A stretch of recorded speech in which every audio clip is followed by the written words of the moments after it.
ఈవేళ మా ఇంట్లో దేవీ నవరాత్రులు సందర్భంగా ఈ 9 రోజులు కూడా నేను పూజ అయితే అమ్మవారికి కుంకుమ పూజ చేద్దామని చెప్పి ఓన్లీ కలశమే పెట్టుకున్నానండి. అఖండ దీపం అలాంటివి నాకు తెలియదు నాకు. అందుకని ఇవి మానకుండా చేసుకోవాలి అని చెప్పి ఈసారి నిర్ణయం అయితే తీసుకున్నాను. ప్రతి సంవత్సరం చేస్తూనే ఉంటానండి కుంకుమ పూజ. ఇప్పుడు మీకు ఈ చూపించిన దీపం 5 దీపాల ఒత్తికి ఉందైతే 1950లో ఒత్తిటండి.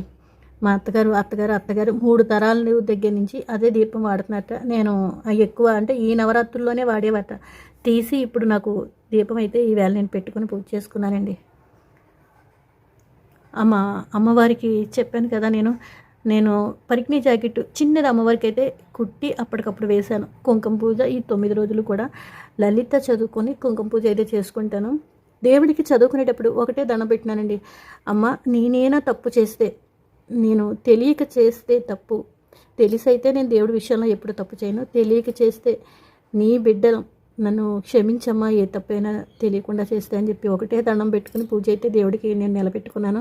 ఈ 9 రోజులు ఏ ఆటంకాలు రాకూడదని దేవుడికి దండం పెట్టుకుంటున్నానండి. ఇంకా అమ్మవారు మన చేత చేయించుకోవాలి. మనం మనస్ఫూర్తిగా చేస్తే మాత్రం ఏ ఆటంకాలు కూడా రాకుండా అమ్మవారే నడిపిస్తుంది అంతాను.